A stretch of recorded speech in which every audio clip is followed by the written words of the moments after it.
So it's morning on the 1st of March and I'm going to go and get the car from the car washer and drive to Tibú and La Gavara. And since this is a dangerous area, I will stay in contact with my friends using WhatsApp. So I will be talking in Spanish to them. So switch on the subtitles to follow.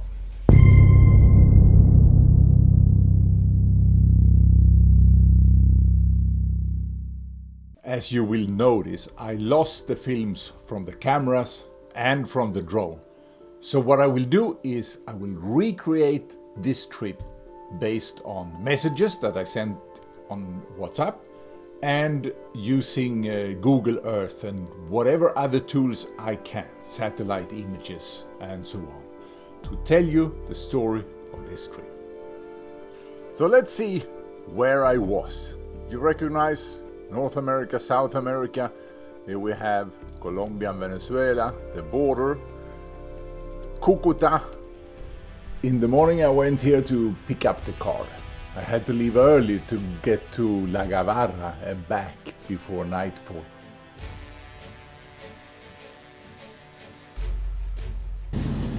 I recently passed the pay station, the community toll station, improvised on the street. Several women standing down on the road, charging money, face covered, but that could be because of COVID. Still, it looked sketchy. It looked like it was more of a control station. Here is the floodplain of Rio Zulia, where you go over agricultural areas, and then it takes a turn up in the hills here. So I'll do what I have to do, fly the drone up in Gavara, and if I can see something that looks like a coca plantation, I will try to get some footage of that too. But here the main thing is to stay safe and get out of here as quickly as possible. Hice un vuelo con el drone a la colina allá en el fondo para ver si hay cultivos. I stopped here to fly the drone that I mentioned to you. So I flew the drone over to the west. And then I continued north. GPS calcula 30 kilómetros por medio entre Cúcuta y donde voy. Y es porque hay largos pedazos como este en la vía. Mucho. O sea, yo digo que no hay más que unos cientos de metros con asfalto y después hay que frenar así una y otra vez. Ojalá hubiese tenido mi camioneta. Este es el tipo de vía por lo cual esa camioneta es perfecto, con su suspensión suave y automático. To Petroli, I think it's called, and then here to Campo Dos, goes up to Tres Bocas, named so from the three rivers that join here. And here is Tibú. Estoy justo pasando Tibú, donde hay un base militar, y vi un helicóptero militar saliendo. Ellos son los que están luchando contra el cultivo de coca. I didn't actually go into Tibú. I continued north because I wanted to get up to La Gavara. The road is in very bad shape. The bridges are horrible, metal covered over some pipes, improvised, absolutely. One bridge is like you're praying for your life when you cross it. Acabo de ver por la primera vez en mi vida un rótulo de alerta por chigüires cruzando la vía. Y ahora otro rótulo por armadillos. Wow. La Gavara means ferry. There used to be a ferry, it sank. So now there is a bridge. And I crossed this bridge. As you see, it's heavily sediment laden on this image, which is from, it's actually from September 18, 2023. So it's brand new, after I was there. And here is the military control point, right here. puesto el puente sobre el río Catatumbo, que tiene ese control. Esa es la primera alcabala que han tenido. Y yo no quiero continuar por aquí en la zona donde cultivan coca, obviamente, pero estoy preguntando si podría entrevistar a alguien. Me preguntaron si había hablado con los de ELN, porque obviamente lo quieren saber de todo eso. Y obviamente no lo he hecho, pero es algo que le interesa a ellos saber. Y yo le dije que yo no tengo la intención de seguir al territorio de ELN. Así que solamente quería saber hasta dónde uno podría llegar hasta encontrar una alcabala del ejército. This is the ELN, and is considered a terrorist organization by Colombia and several other governments, including the United States and the European Union. And the Colombian military believes the ELN is expanding, possibly playing a new role in a different country altogether. Venezuela. So I turned around up here and went back. On the way out, I came up to this hill here. So I flew the drone here, and this was the reason I had gone here was to fly up on that spot and do panorama. You see up that way, all the areas where they cultivate coca, and you see down that way, the border to Venezuela, and Venezuela is, of course, the #1 trafficking country for cocaine in the world. That's where it's going. And then I drove back as fast as I could, the same way, trying to get out of this area before dark. Misión cumplida, voy de vuelta. The road is horribly bad, but I have to hurry to get back out. It's getting close to dark, and this area is dangerous after dark. Colombia's ELN rebel group has admitted a Russian-Armenian citizen it held hostage for 6 months was killed in April. After his lengthy captivity, the rebels claim he was shot in a bid to escape. I've been driving as fast as I can south to get out of this area before night, but I don't think I will quite make it. I'm about 5-10 kilometers left from getting out of this area, and with a bit of luck I'll make it. I just had to turn on the lights passing Empalme, but it's not much left. The last curves now. Hang on, what's this? People on the road, it's blocked by a car, a bunch of people, some motorbikes, a truck. I don't wonder if it's been an accident or something. There is no way to pass it, so I have to wait. Hang on, he's coming up to me. Better turn this off.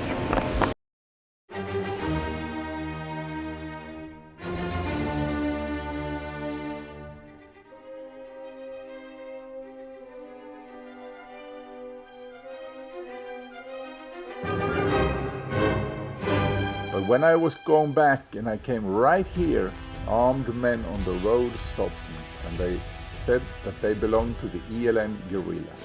Right here, they stopped me.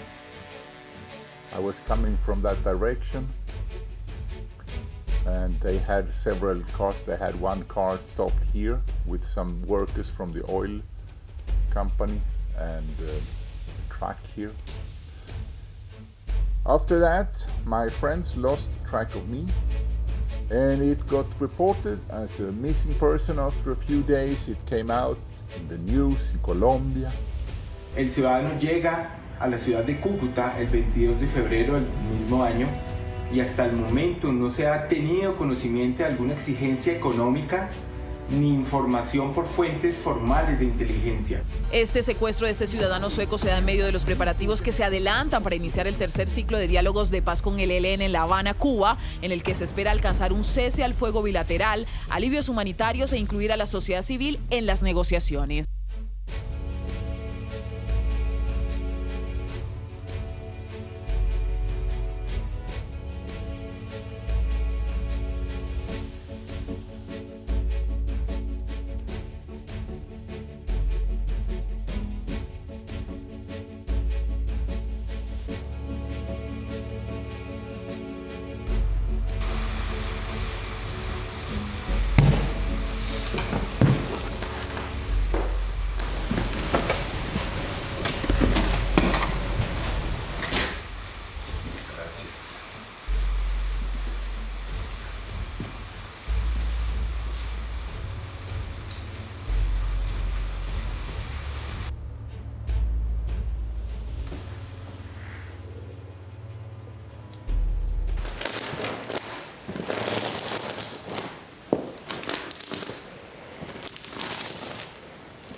Gloria al bravo pueblo que yugo lanzó, la ley respetando, la virtud de honor. Gloria al bravo pueblo que el yugo lanzó, la ley respetando, la virtud de honor. Abajo cadenas, gritaba el Señor, gritaba el Señor.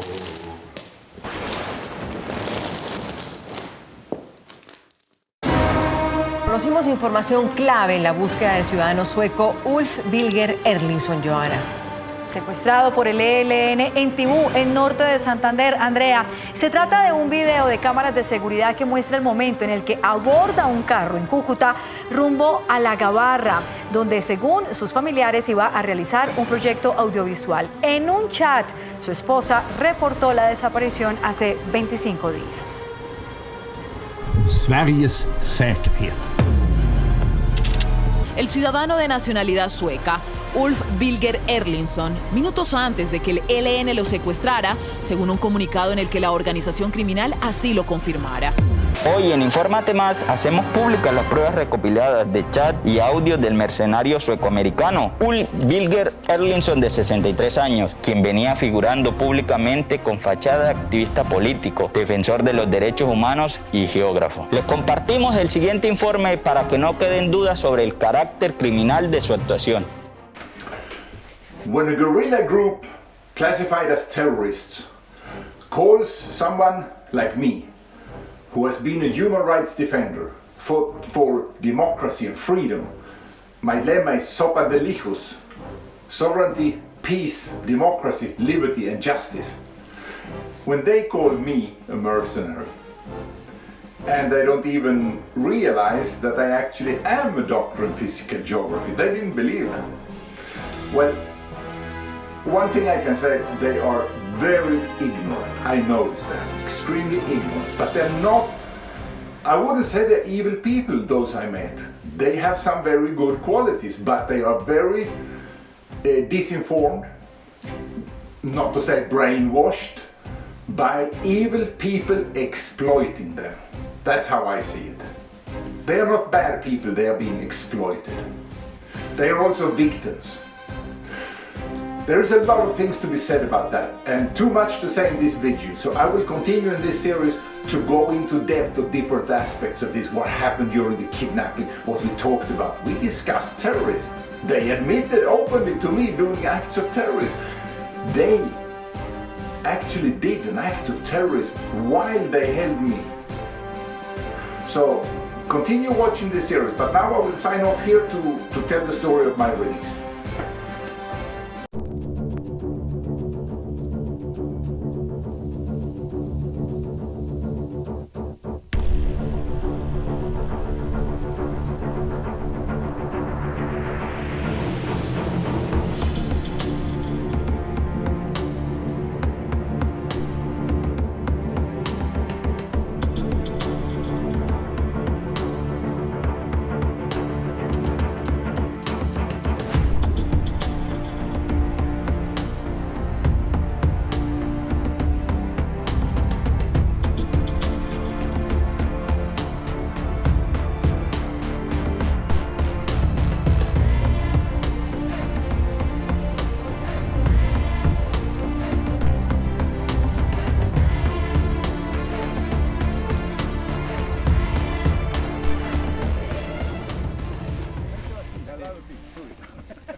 Comunicado de liberación. El Frente de Guerra Nororiental, comandante en jefe Manuel Pérez Martínez, comunica al país y a la comunidad internacional que deja en libertad al ciudadano sueco Ulf Birger Erlingsson, capturado en zona rural del municipio de Tibú.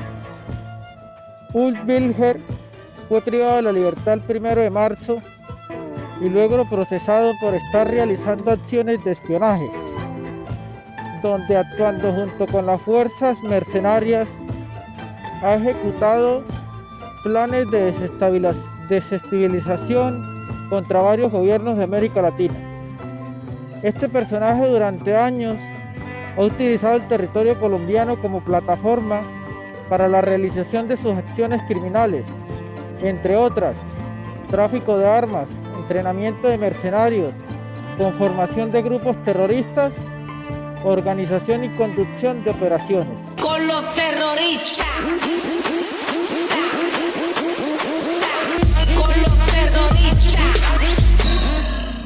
Es lamentable y de hecho he visto muchas cosas interesantes aquí que hay mucho que comentar, pero muy largo para ese vídeo. Pero sí, la situación es lamentable y yo creo que de lado a lado la gente tiene que buscar la paz y tiene que buscar una manera de entenderse y no ponerse así como defensiva y hacer las cosas peor, como hicieron el ELN hoy con ese comunicado.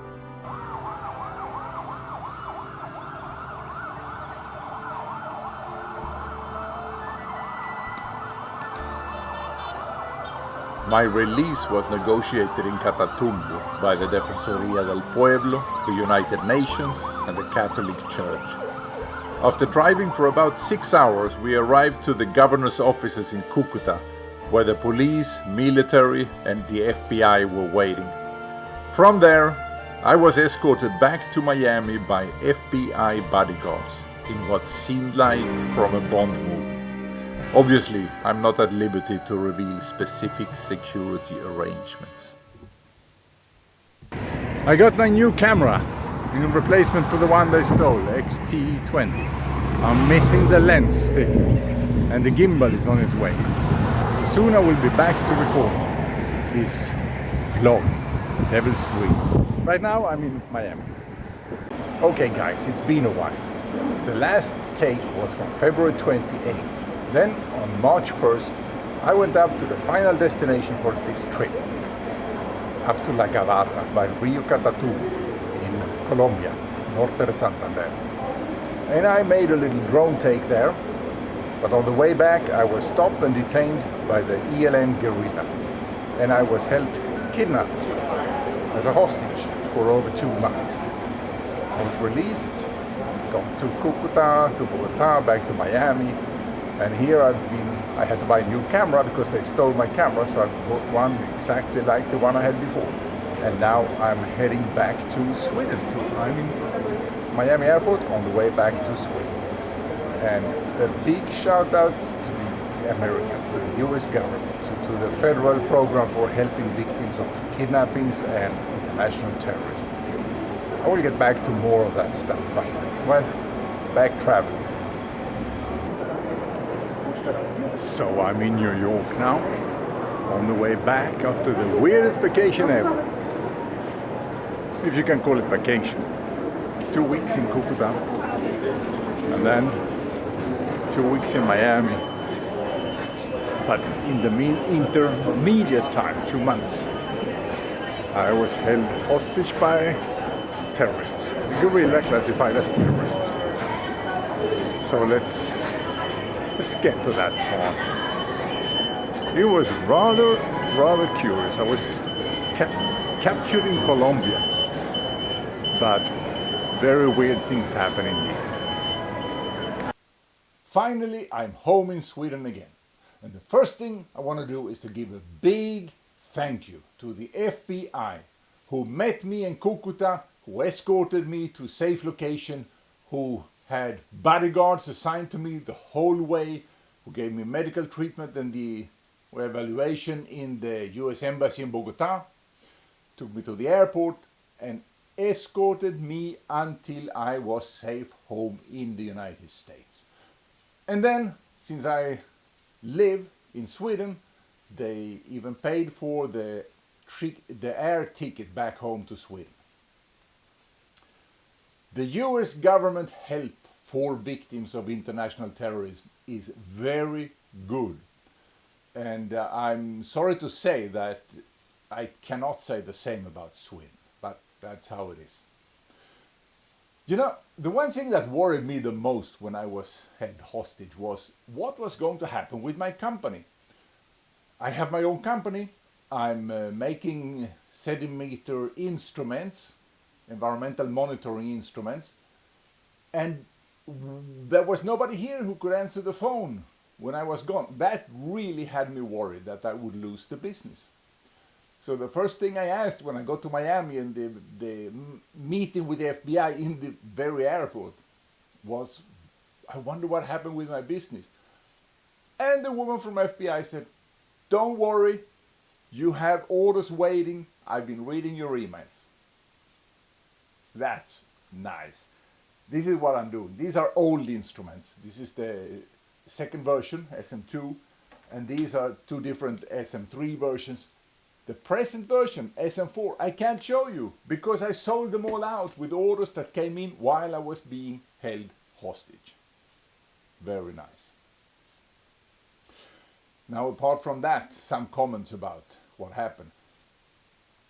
On the 4th of March, I happened to catch a glance of a vehicle. A Mitsubishi double cabin pickup, newer model. And I could see the registration number, Colombia DRZ934. And this last day that these people transported me, I happened to see that car again. Between two planks in the wall, I saw it coming. So I knew, even though I had been blindfolded the whole time, I had been paying attention, feeling with my feet what the cardan tunnel was in the center, in the back seat, listening to the sounds, paying attention to which car. So I knew every time I had been transported in that car, and that was the majority of the transport. And then after coming home, I had a check done on the registration sign, and I told the police and the military and the FBI already in Cucuta that I had seen this registration sign. And you know, before I had even gotten home, on the road where I was kidnapped between El Zulia and Tibú, a police patrol of the National Police, the unit that had investigated my disappearance, was driving on a pickup truck on that road, and a bomb exploded, killing 2 of them, injuring the other 5. There has been a lot of terrorist attacks, and there was one, as I said, while I was being held hostage in Colombia. I actually became witness of how they prepared, what equipment they brought, not what was inside their backpacks, I couldn't see that, but what weapons they had. They had 2 AKs made in Venezuela and 1 AR-15, which the evening before I had asked to have a look at it. I asked them, could you unload that and let me have a look at it? And he looked perplexed and smiled. Well, why not? So he unloaded it and let me have a look at it. And I could see it was a civilian. It did not have full order. It was an AR-15, not an M4. And it had been sandpapered. It might well have been one of the CIA guns smuggled to Mexico.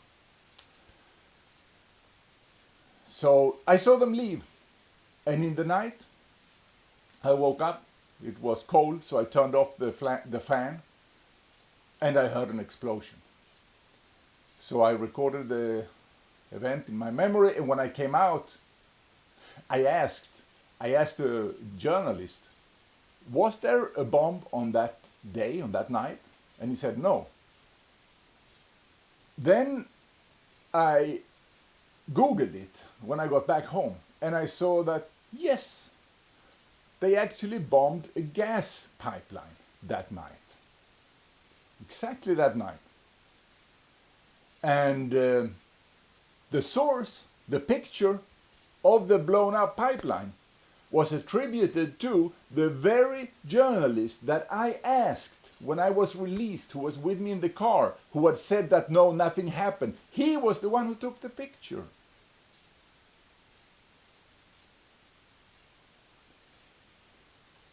Things are not always what they seem to be in that part of the world.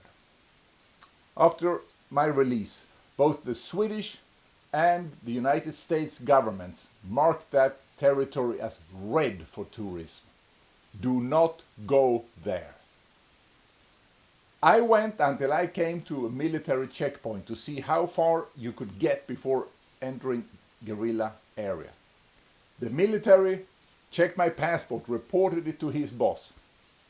As far as I know, that information never reached those investigating my disappearance. I passed through an area where there was a checkpoint, which we would have to assume, I assume now, was the guerrilla. It might even have been the same woman in one of those checkpoints who later was the one holding me captive and who admitted to me that they were committing acts of terrorism. She said, when we were in Venezuela, she said, we put the bomb of 2, 5 or 10 kilos on one of the oil pipelines or gas pipelines, and they call us terrorists. But they drop 500-pound bombs over us, and the media doesn't call that terrorism. I googled it, and yes, there was an incident or attack a few years ago during peace negotiations, I think it was in 2017, that they dropped a number of those bombs on some of these ELN guerrilla, specifically a group that did attacks on pipelines. You put one and one together. We had a discussion there about what constitutes terrorism. Where does the line go?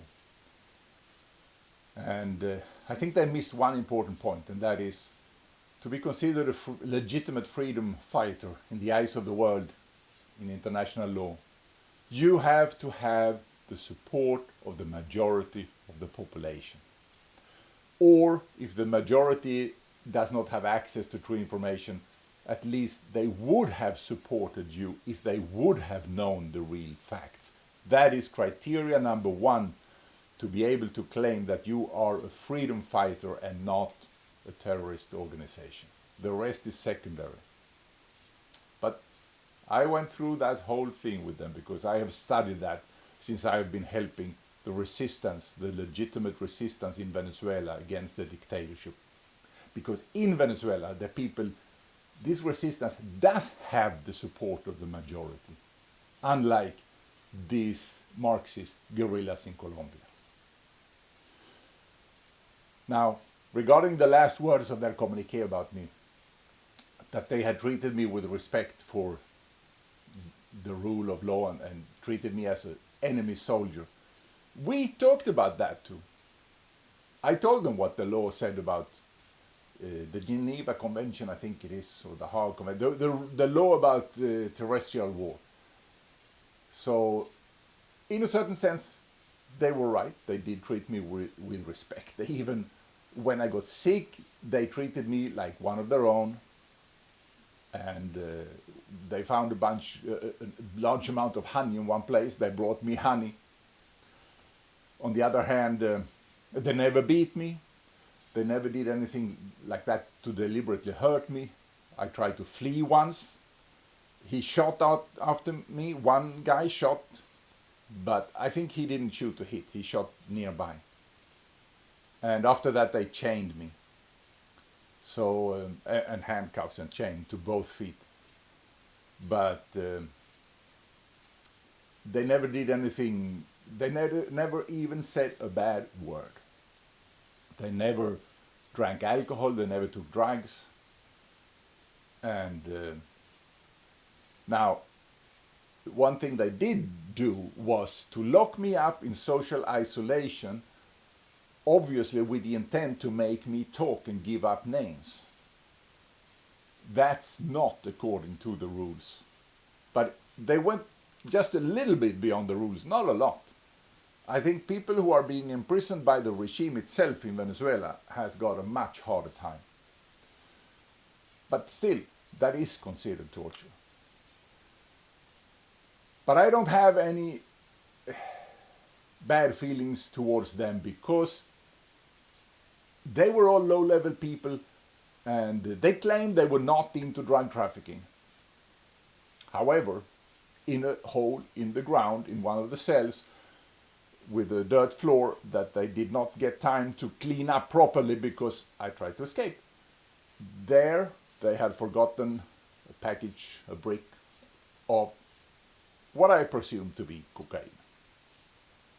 It was covered in dirt, so I didn't know exactly, I couldn't see it, and I had the hands in handcuffs, so I couldn't reach down, because if I would have gotten down there, I would never have gotten up again with the hands in handcuffs. So what I did was, I peed on it to get the dirt away, and then when I saw what it was, I put some new dirt on top of it. So if you're gonna buy cocaine from Colombia, remember I might have peed on it. Now, oh, speaking of that, you know how much a brick of cocaine is worth there in La Gavarra? $700. They know the prices. Oh, and a couple of times in the night when I woke up, I could hear them doing things that I wasn't supposed to know about. So that thing about not being into cocaine trafficking, I am not at all convinced. Let me put it that way. But I asked them, what would happen if you were not controlling this territory? And they said the mafia would come. What do you mean by mafia? Well, the drug traffickers, the people who are in the narco business to get rich, I take it as meaning, as opposed to them who are defending the territory, doing it for the people who need the money in order to defend themselves. However, they are not mainly living on cocaine, is my conclusion. I heard them say once about talking to somebody who was going to come by plane from Danlí. Danlí is in the eastern part of Venezuela, and it is in the area of illegal mining where they get the gold, I think coltan, also diamonds, but gold is a lot of it. And so my conclusion is, and I knew from before that the ELN guerrillas in Venezuela, although they were saying, no, we don't know anything about that, we are a Colombian guerrilla. They swore they didn't know anything about Venezuela. But they knew the Venezuelan national anthem, and they didn't even know the name of the Colombian national anthem, which is played on every radio station every day. You make your own conclusion. So, I was captured by a Colombian guerrilla in Colombia that actually consisted of Venezuelans who took me to Venezuela. And there I was held captive for a little bit over 40 days, I think, interrogated by a person who, judging from his questions, was very close to Diosdado Cabello, the head of the Venezuelan drug cartel, El Cartel de los Soles, the military cartel. Why did they let me out? I can tell you, my Venezuelan friends, they were sure they were going to kill me or keep me forever. Oh, they told me they were going to keep me for 20 years. I don't know what made them change their mind. But maybe it was a girl. There was a girl there in the house, and they made her believe that it was a game. But one day, she figured out it was not a game. That was around the mid-April. She found out it was not a game, and she never came back.